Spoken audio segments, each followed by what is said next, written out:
नमस्कार दोस्तों। तो डोनाल्ड ट्रंप की बिना फैक्ट को चेक किए बात करने की आदत जो है वो बहुत पुरानी आदत है, और वो पिछले टर्म में जब आए थे तो उन्होंने तब भी बहुत बड़ी बड़ी हाँकी थी, लंबी लंबी दी थी। इस बार इस टर्म में भी आए हैं, अब तो उन्होंने हद ही पार कर दी है। वो कुछ भी बोल जाते हैं जो फैक्चुअली बिल्कुल इनकरेक्ट होता है, और वो फैक्चुअली इनकरेक्ट चीज़ें जो हैं वो आपके सामने आती हैं, और उसके बाद उनका बहुत ह्यूमिलिएशन होता है इसमें। कई बार उन्होंने कह दिया कि मैंने ये वॉर बंद करवा दी, मैंने यहाँ पर वॉर रुकवा दी, और कंट्रीज़ जो हैं वो साफ मना कर देती हैं। एकदम यही सेम चीज़ जो है वो ट्रंप ने एक बार और फिर से कर दी है। और लेकिन ये चीज़ जो है इसको समझना बहुत ज़रूरी है। He is trying to create a narrative which is false, और उसके साथ वो एक परसेप्शन क्रिएट करना चाह रहा है कि यूएस इज़ वेरी ग्रेट। वो सिर्फ, और वो कुछ नहीं है, दुनिया को बेवकूफ़ नहीं बना रहे हैं। ये बात बहुत समझने वाली है कि लोग खुश हो रहे हैं यूएस में बैठ करके, लेकिन वो एक्चुअल में अपनी सिटीजन को ही, अपनी जनता को ही बेवकूफ़ बना रहे हैं कि यूएस जो है वो सबसे ग्रेट है। क्योंकि आप सोचिए कि ट्रंप जो है वो अपने कैंपेन में ही ये चीज़ कह रहा था कि मेक अमेरिका ग्रेट अगेन। अब वो आया है पावर में तो उसको ये दिखाना है कि अमेरिका ग्रेट बन गया। भाई मैं आया 6 महीने में, मैंने अमेरिका को ग्रेट बना दिया। वो ये चीज़ दिखाना चाहता है पूरी तरीके से, जो कि पॉसिबल है नहीं, जो कि हो नहीं सकता। आज अमेरिका के बराबर में बहुत सारे ऑप्शंस क्रिएट हो चुके हैं। Global south is the biggest option जो अमेरिका को सबसे ज़्यादा परेशान कर रहा है। और इस पूरे डोमिनेंस में, यूएस डोमिनेंस को ख़त्म करने में जिसने सबसे ज़्यादा मेहनत की है, जिसने सबसे ज़्यादा जिसका इम्पैक्ट है, वो है ब्रिक्स। और ब्रिक्स इसीलिए ट्रंप के बिल्कुल टारगेट पे है, लेकिन ट्रंप इसका कुछ चाह के भी नहीं बिगाड़ सकता। तो ट्रंप ने एक स्टेटमेंट दिया कि ब्रिक्स से बहुत सारी कंट्रीज मेरे डर की वजह से, मेरे टैरिफ के डर की वजह से ब्रिक्स से ड्रॉप आउट कर रही हैं। तो इसको पड़ताल किया गया। बहुत सारे जियोपॉलिटिकल एक्सपर्ट्स ने इसके ऊपर अपने कमेंट्स दिए हैं। उसको हम थोड़ा सा देखने की कोशिश करते हैं, एसेस करने की कोशिश करते हैं कि ट्रंप ने जो स्टेटमेंट दिया है वो कितना बेवकूफ़ी भरा स्टेटमेंट है। तो डिटेल में पूरा ब्रिक्स के ऊपर अब बात करेंगे, ट्रंप के ऊपर बात करेंगे। पर वीडियो में आगे जाने से पहले एक बड़ी अनाउंसमेंट है अनअकैडमी टीम की तरफ से। अनअकैडमी ने एक प्रॉमिस किया था आपको, जब हमने अपना यूपीएससी सीएससी का सब्सक्रिप्शन 19,999 किया था, तब हमने प्रॉमिस किया था कि हम ये इतना कम प्राइस अब कभी नहीं लाएंगे। लेकिन अभी हमने अपना प्रॉमिस ब्रेक कर दिया है, और उससे भी कम प्राइस, यानी कि अब हमारी जो यूपीएससी सीएससी की सब्सक्रिप्शन फीस है वो सिर्फ 17,999 कर दी गई है। इसके साथ आपको जो निश्चय बैच है यूपीएससी मेंस का 2026 का, वो बिल्कुल फ्री ऑफ कॉस्ट मिलेगा, जिसकी खुद की वैल्यू 10,000 रुपये है। प्लस इसके साथ ये सब कुछ आपको 17,999 मिलेगा। और इसमें सबसे बड़ी बात क्या है कि अनअकैडमी के और प्रोबेबली इंडिया के सबसे टॉप एजुकेटर्स जैसे मृणाल सर, प्रतीक सर, सुदर्शन सर जैसे एजुकेटर्स जो हैं वो आपको इस बैच के अंदर पढ़ा रहे होंगे। इसमें आपको complete syllabus coverage, GS, CSAT, टेसरी, सब कुछ यहाँ पर कवर किया जाएगा। पूरा एकदम एंड टू एंड कवरेज यहाँ पर आपको इस बैच के अंदर मिलेगी। तो लिमिटेड टाइम ऑफर है, इस बैच को ज्वाइन जरूर से कर लीजिए। डिस्क्रिप्शन में इसका लिंक हमने दे दिया है। तो ट्रंप को अपने फैक्चुअली इनकरेक्ट स्टेटमेंट देने के लिए जाना जाता है, लेकिन अब तो उसने बहुत ज़्यादा हद पार कर दी है। कुछ फैक्चुअली इनकरेक्ट अगर स्टेटमेंट देखें, सबसे पहले अभी रिसेंटली उसने एक बहुत बड़ा फैक्चुअली इनकरेक्ट कमेंट दे दिया। उसने एक कंपनी, एक ब्रांड का नाम लिया जिसका नाम है टाइलेनॉल। एक्चुअल में ये ब्रांड नेम है एसेटामिनोफेन के लिए, जो कि एक पेन रिलीविंग दवाई है। और ट्रंप ने अपना बयान देते हुए कह दिया कि ये पेन रिलीवर को लेते समय, एसेटामिनोफेन यानी कि टाइलेनॉल को लेते समय अगर कोई प्रेग्नेंट वुमेन है और वो इसका सेवन कर रही है, तो उसकी प्रेगनेंसी की, उसके इस सेवन की वजह से उसके बच्चे को ऑटिज्म हो सकता है, ऐसा ट्रंप ने क्लेम कर दिया। अब भाई बाल की खाल, डॉक्टर्स ने इसके ऊपर अपने कमेंट किए। डॉक्टर्स ने कहा कि ये बिल्कुल फैक्चुअली इनकरेक्ट है, ऐसा किसी रिसर्च में नहीं पाया गया, ऐसा कहीं नहीं पाया गया है। हो सकता है एक आध दो केस में हुआ भी हो, लेकिन वो उसके कारण कुछ और हो सकते हैं। ज़रूरी नहीं है कि ये टाइलेनॉल की वजह से हुआ हो। तो ट्रंप यहाँ पर पूरी तरीके से फैक्चुअली इनकरेक्ट हुए। ट्रंप को पकड़ा गया और खूब लताड़ा गया, घसीटा गया है इसको पूरा। ट्विटर पर आपको देखो तो ट्विटर पर खूब लोगों ने मजा लिया कि ये पूरा ही कुछ भी बोलता जा रहा है ये आदमी। और ये आदमी पूरी तरीके से एकदम बिल्कुल उस राह पे निकल चुका है जहां हम दुनिया को नहीं देखते। पाकिस्तान से बिल्कुल आप समानांतर कह सकते हो यूएस खड़ा हो गया है। जैसे पाकिस्तान में शहबाज शरीफ क्लेम कर देता है कि हम ये वॉर जीत गए, हम ये वॉर जीत गए, हम ये वॉर जीत गए, हम ये वॉर जीत गए। ट्रंप ने उसको भी हद पार कर दी और कुछ भी बोल देते हैं आकर के। अभी जैसे रिसेंटली उन्होंने एक और स्टेटमेंट दिया था जो बार बार वो देते हैं कि मैंने 8 वॉर रुकवा दी। अभी भाई को आए हुए 6 महीने हुए हैं। भाई ने जो एक वॉर कही थी 3 दिन में मैं रुकवा दूंगा, वो वॉर भी आज तक नहीं रुकी है। जो रशिया यूक्रेन की वॉर थी, रशिया ने कहा चल नहीं सुन रहे आपकी बात। अब यहाँ पर उसने कह दिया कि 8 वॉर मैंने रुकवा दी, जिसमें इंडिया और पाकिस्तान का जो कॉन्फ्लिक्ट हुआ था उसके बारे में भी उसने कहा। भारत ने सीधी तौर पर इसको मना कर दिया कि भाई हमने तो कोई रिक्वेस्ट नहीं किया था, और ट्रंप की कोई लेना ही देना नहीं है। ट्रंप ने बस हालचाल के लिए फ़ोन किया और दुनिया में हल्ला कर दिया कि ये देखो हुल्ला हुल्ला, मैंने रुकवा दिया। तो ये अनदर फर्जी क्लेम था। उसके बाद अभी तो इसने एकदम ही हद कर दी है। अक्टूबर 14 की बात है, ट्यूसडे था उस दिन। उस दिन क्या किया इसने, एक बहुत बड़ा स्टेटमेंट दिया। इसने कहा कि जो जितनी भी कंट्रीज़ हैं जो कि ब्रिक्स की मेंबर हैं, वो सारी कंट्रीज़ अब ब्रिक्स से ड्रॉप आउट कर रहे हैं। जितनी कंट्रीज़ ने अभी रिसेंटली ज्वाइन किया है, सब ब्रिक्स से ड्रॉप कर रहे हैं, क्योंकि सबको डर है कि ट्रंप जो है उनके ऊपर टैरिफ लगा देगा। मतलब ट्रंप को ये अमेरिका का दिखाना चाह रहे हैं कि अमेरिका का इतना दबदबा है, ट्रंप का इतना दबदबा है प्रेसिडेंट का, कि सब लोग ड्रॉप कर रहे हैं डर के मारे। अब इस क्लेम को थोड़ा सा परखने की कोशिश करते हैं। जो ट्रंप का ड्रॉपिंग आउट रिमार्क है वो एक्चुअली में कब आया? अर्जेंटीना के प्रेसिडेंट जो हैं जेवियर मिली, जो अभी मतलब 2024 में जो बना था, तो वो गया हुआ है व्हाइट हाउस, और व्हाइट हाउस में जब वो ट्रंप से मुलाकात कर रहा था तो उस दौरान ट्रंप ने ये बात बोली कि जितने भी लोग हैं जो डॉलर को अटैक कर रहे थे, खासतौर से ब्रिक्स वाले कंट्रीज़, उन्होंने पूरी तरीके से ब्रिक्स से अब ऑप्ट आउट करना शुरू कर दिया। मतलब वो ब्रिक्स से ड्रॉप कर रहे हैं क्योंकि उनको डर है कि उनके ऊपर टैरिफ लग सकता है। अब जो उसने बात बोली डॉलर के अटैक में, अब देखिए ब्रिक्स जो है ऑब्वियसली उसके दो मेजर कारण थे।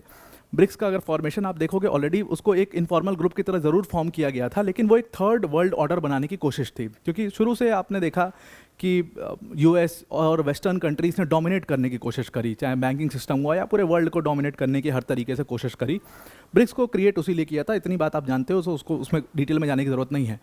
तो आज का जो एजेंडा ब्रिक्स का है, तो 100% वो डॉलर की जो ग्लोबल सुप्रीमेसी है उसको तोड़ना ही एजेंडा है।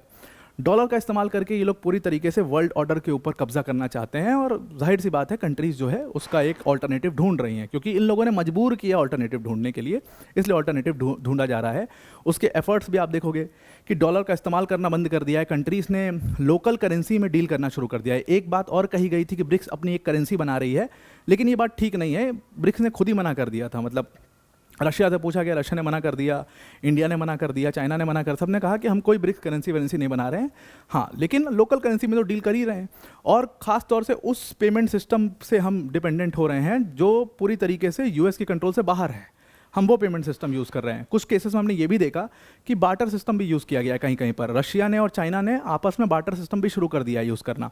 तो ये सारा कुछ करके क्या हो रहा है कि बेसिकली डी डॉलराइजेशन का जो एक तरीका है उसको हम कर रहे हैं। अभी छोटे लेवल पर कर रहे हैं, और शायद हो सकता है आने वाले टाइम में बड़े लेवल पर किया जा सके, और इसीलिए ट्रंप को बहुत ज़्यादा मिर्ची लग रही है। अब ट्रंप ने जो क्लेम किया कि सारी कंट्रीज़ जो है ऑप्ट आउट कर रही हैं, सारी कंट्रीज़ ड्रॉप आउट कर रही हैं, उसको थोड़ा सा समझने की कोशिश करते हैं। अब देखिए ब्रिक्स जो है वो 2009 में फॉर्म किया था एक इनफॉर्मल ग्रुप की तरह। यूनाइटेड स्टेट्स और सारी वेस्टर्न कंट्रीज़ का जो ग्रुपिज़म था उसको काउंटर करने के लिए, या उनको कह सकते हो आप एलिमिनेट या काउंटर करने के लिए, उनके डोमिनेंस को ख़त्म करने के लिए ब्रिक्स को बनाया गया। इसमें शुरू में सारे फाउंडिंग मेंबर्स में पता ही आपको रशिया, इंडिया, चाइना, ब्राज़ील और साउथ अफ्रीका आ गए। लेकिन सबसे इंपॉर्टेंट बात इसमें यह है कि ये रशिया, इंडिया, चाइना, ब्राज़ील जो कंट्रीज़ हैं, they have a very big population. आज की डेट में इन कंट्रीज़ का बहुत बड़ा अपर हैंड है, ये बहुत बड़ी मार्केट्स हैं, ये बहुत बड़े टेक्नोलॉजी में बहुत अच्छे हैं, ये पॉपुलेशन वाइज बहुत बड़े हैं, एरिया बहुत बड़ा है। तो कहीं ना कहीं ये कंट्रीज़ आपस में बहुत ही सेल्फ डिपेंडेंट बन सकती हैं ब्रिक्स के अंदर। और जब से भारत और चाइना की करीब आए हैं ये दोनों कंट्रीज़, जिस भी कारण से आए हों, ट्रंप को बहुत ज़्यादा मिर्ची लग गई है, और इसीलिए तब से उसने चिल्लाना शुरू कर दिया, ब्रिक्स ब्रिक्स ब्रिक्स ब्रिक्स उसने चिल्लाना शुरू कर दिया है। अब आते हैं उसके ड्रॉप आउट वाले रिमार्क पर कि कितना सही ये रिमार्क है। अभी हम रिसेंटली देखो 2023 में ब्रिक्स ने 6 कंट्रीज़ को इनवाइट किया अपने यहाँ पर कि हमें ब्रिक्स को ज्वाइन कर ले आके, जिसमें अर्जेंटीना था, इजिप्ट था, ईरान था, इथोपिया था, सऊदी अरेबिया था और यूनाइटेड अरब एमिरेट्स थे। अब इन सारी कंट्रीज़ में खास तौर से आप देखो कि ईरान आपको यहाँ पर दिखाई दे रहा है, इजिप्ट यहाँ पर आपको दिखाई दे रहा है, Saudi Arabia, United Arab Emirates, ये सारी कंट्री दिखाई दे रही है। ये वो कंट्रीज़ हैं जो इधर यूएस से परेशान हो गई या यूएस के एलाई कंट्रीज़ से परेशान हैं, जिसमें आप इजराइल को भी ले सकते हो। इजराइल से मतलब अरेबियन कंट्रीज़ जो है ऑब्वियसली उनको थोड़ा थ्रेटन तो फील होता ही है। तो कहीं ना कहीं ये कंट्रीज़ को यहाँ पर इनवाइट किया ब्रिक्स में कि आप लोग ब्रिक्स ज्वाइन कर सकते हैं, और इन सारी कंट्रीज़ में इसीलिए यूएस को फ्रस्ट्रेशन बहुत हुई। इन सारी कंट्रीज़ ने फाइनली 2024 में ज्वाइन भी किया, जिसमें इजिप्ट ने ज्वाइन किया, इथोपिया ने ज्वाइन किया, ईरान ने ज्वाइन किया, यूएई ने भी ज्वाइन कर लिया। बस एक कंट्री जो है वो ऑप्ट आउट कर गई, वो है अर्जेंटीना। और क्यों? अर्जेंटीना में भी सत्ता की परिवर्तन हुआ, इस वजह से अर्जेंटीना में जो प्रेसिडेंट बना वो जेवियर मिली बना, जो अभी यूएस गया था, जिसके यूएस पहुंचने के बाद ट्रंप ने ब्रिक्स को लेकर रिमार्क दिया था। वो इसीलिए दिया था क्योंकि जेवियर मिली जब प्रेसिडेंट बना तो उसने ऑप्ट आउट कर लिया, उसने ब्रिक्स से ड्रॉप कर लिया और उसने ब्रिक्स का इन्विटेशन एक्सेप्ट नहीं किया। And Javier Milei is known for being an US puppet, क्योंकि वो वेस्टर्न कंट्रीज़ के साथ अपने रिलेशन बनाना चाहता था। ठीक भी बात है, चलिए मानते हैं। अब सऊदी अरेबिया क्या करने की कोशिश कर रहा है? सऊदी अरेबिया ने भी एक्सेप्ट पूरी तरीके से नहीं किया। सऊदी अरेबिया कोशिश कर रहा है कि वो बैलेंस करे वेस्ट और ब्रिक्स के बीच में।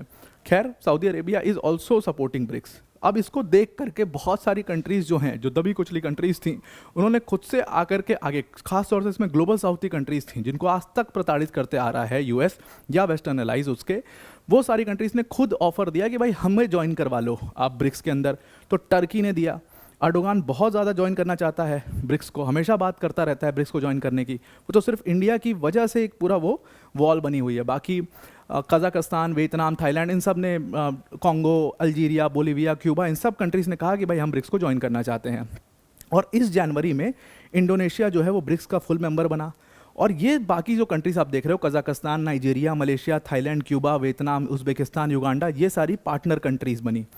अब आप सोचिए कि ये जो समय था 2025 का जनवरी का समय था, इस समय पर ट्रंप जो कि इतने बड़े बड़े क्लेम कर रहा था कि will make America great again, या कर दूंगा, वह कर दूंगा, उसके आने के बाद ब्रिक्स बहुत पावरफुल हो रहा था, ब्रिक्स और ताकतवर हो रहा था। ट्रंप का लोहा किसी ने माना ही नहीं, और ट्रंप के आने के बाद भी कोई फ़र्क पड़ा नहीं। तो अब ट्रंप को इसीलिए वो मिर्ची लगी, और इसीलिए आपने टैरिफ देखा कि किस तरीके से टैरिफ लगाया गया। अब जब ट्रंप के इस रिमार्क पर कि ड्रॉप कर रही हैं कंट्रीज़, ये रिमार्क पूरी तरीके से झूठ है, क्योंकि आपने अभी देखा कि जनवरी में सारी कंट्रीज़ ने ज्वाइन किया है, मतलब 10 पार्टनर कंट्रीज़ बनी, एक कंट्री फुल मेंबर बन गई। तो आप ये कैसे कह सकते हो कि ड्रॉप कर रही हैं? पूछा गया इंडिया के सेक्रेटरी हैं, जो फॉरेन सेक्रेटरी हैं, उनसे कि क्या सच में कंट्रीज़ ड्रॉप कर रही हैं? उन्होंने भी सेम बात कही कि कोई कंट्री ड्रॉप आउट नहीं कर रही है, बल्कि कंट्रीज़ और ज्वाइन करना चाह रही हैं, हम ज्वाइन करवा नहीं पा रहे हैं अभी। हो सकता है कि आगे चल करके इसकी मेंबरशिप और बढ़े और ज़्यादा कंट्रीज़ यहाँ पर ज्वाइन करें।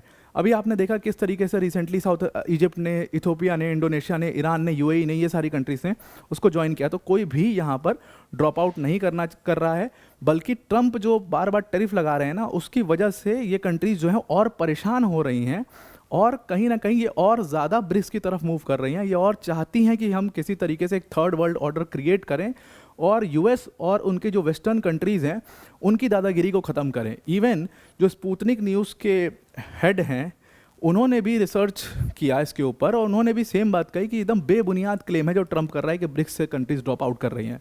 बल्कि देखा ये जा रहा है कि ब्रिक्स की सुगबुगाहट और ज़्यादा बड़ी होती जा रही है, ये ग्रुपिंग और बड़ा होते जा रहा है और पावरफुल होते जा रहा है। और वो दिन दूर नहीं है जब ये यूएन को भी कुछ नहीं समझेगा, जब ये ईयू को भी कुछ नहीं समझेगा, ये किसी को कुछ नहीं समझने वाला। G7 की भी ऐसी तैसी कर सकता है ये ग्रुप।